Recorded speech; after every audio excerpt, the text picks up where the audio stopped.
he said, what are my ways? And he said, my ways are love. He said, I am love.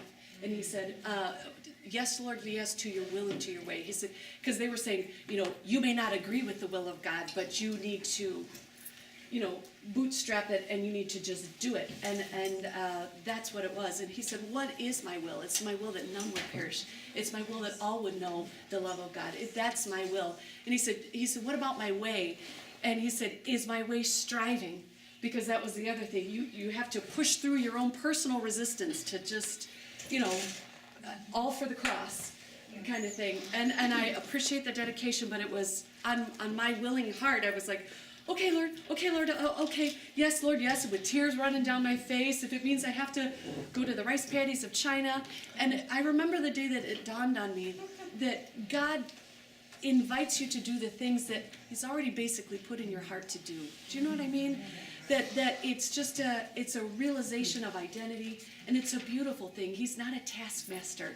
If you notice with the children of Israel, he brought them out from the whip, the cracking of the whip, and all of those, he brought them out from that to a promised land. To what?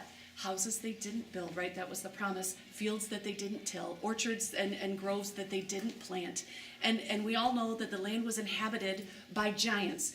So, it wasn't just small houses, it was large houses. And it wasn't just small fields, it was larger than they would plant on their own. And orchards bigger than it was larger than what their needs were.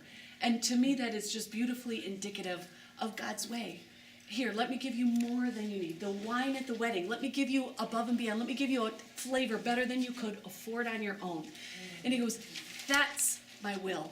That's my way. And he said, the other piece of my way is rest. Will you rest along the journey instead of trying to pull it? I'm sorry, Lisa. I walk and should stay in your spot, Aaron. Stand in your spot. Sorry. And he said, that's yes, Lord.